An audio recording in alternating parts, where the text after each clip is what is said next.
Manusia diciptakan dengan dua telinga dan satu mulut.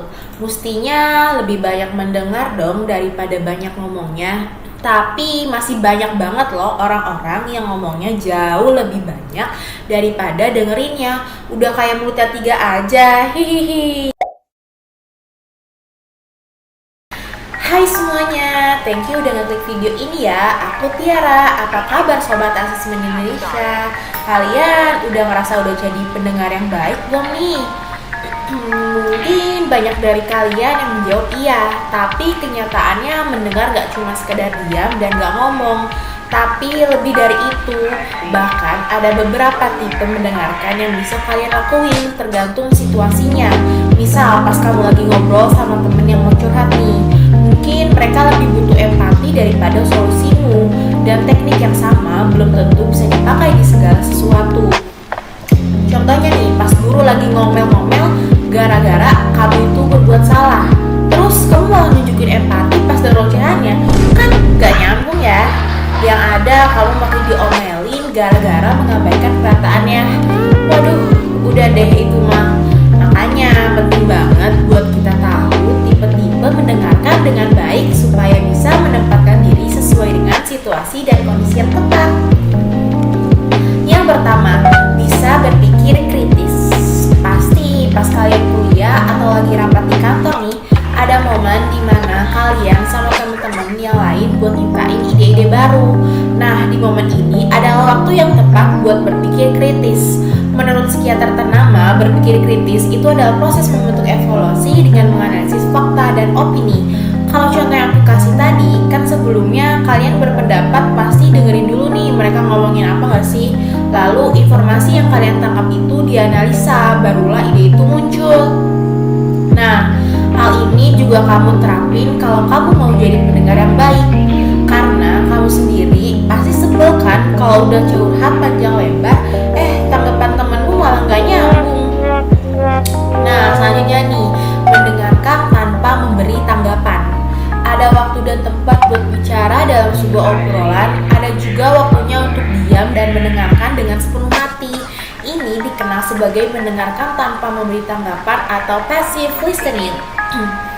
Passive listening itu kita sebagai pendengar tidak memberikan tanggapan dan memberikan pembicara bicara dengan jelas. Passive listening ini cocok banget diterapin saat teman kamu mau curhat tentang masalah pribadinya. Kamu jangan menyela juga untuk memberikan pendapat terhadap masalah tersebut.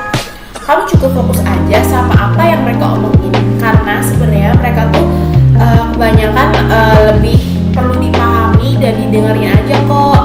Nah, selanjutnya nih, mendengarkan dengan empati. Gak jauh beda dari passive listening, mendengarkan dengan empati juga membantu seorang pembicara untuk dipahami dan didengarkan juga nih. Tapi yang membedakan dari passive listening adalah kamu harus memberikan pertanyaan yang berempati.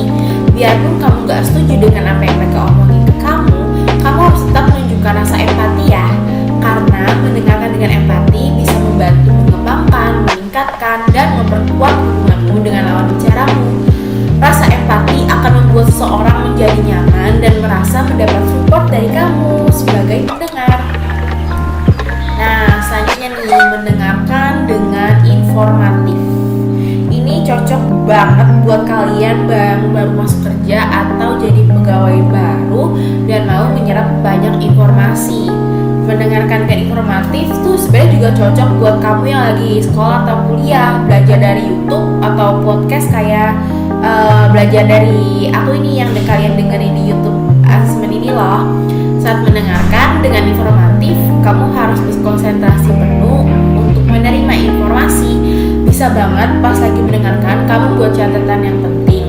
Saat menjadi pendengar yang informatif, kamu harus biar terjaga dan waspada untuk membuat catatan dan mengajukan pertanyaan klarifikasi buat menjabarin informasi yang diperlukan.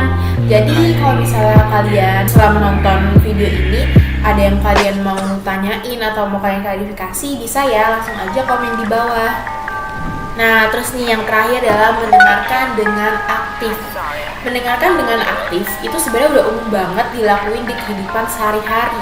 Dan percakapan kita sebagai pendengar akan menimpali dengan pernyataan atau pertanyaan. Mendengar dengan aktif adalah proses mendengarkan dengan memberikan perhatian penuh supaya sadar dan memahami apa yang lawan bicara katakan. Mau tahu nggak cara ningkatin keterampilan mendengarkan secara aktif itu gimana? Nih, aku kasih tahu ya. Kamu tuh bisa menggunakan bahasa tubuh yang nunjukin ketertarikan saat percakapan tersebut. Terus juga kamu jangan menyela saat orang lain berbicara, dan penting juga buat ngajuin pertanyaan yang nyambung. Pokoknya ingat ya, itu pertanyaannya harus nyambung, dan kalau misalnya dia selesai ngomong, kalian baru kasih pertanyaannya. Intinya tuh kalian tuh jangan menyela kalau misalnya lawan kalian lagi berbicara. Nah, setelah aku kasih tahu cara menjadi pendengar yang baik tadi, udah ada yang kamu lakuin belum? Kalau belum, dicoba ya. Emang penting banget ya nyesuaiin diri saat dengerin orang lain. Penting banget dong. Jadi hubungan batin kamu dengan lawan bicara akan meningkat. Mereka akan lebih nyaman menceritakan masalahnya kepadamu.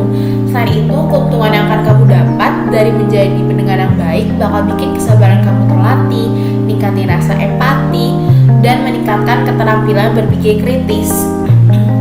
Lalu kalau kamu udah berhasil jadi pendengar yang baik dan memang suka mendengarkan orang lain, kamu itu cocok banget loh kerja jadi konselor atau terapis, karena pekerjaan tersebut butuh fokus yang tinggi untuk mendengarkan orang lain. Selesai sudah pertemuan kita saat ini. Gak berasa banget ya, tiba-tiba selesai aja. Makasih udah nonton nih sampai habis. Jangan lupa like, comment, dan subscribe ya teman-teman.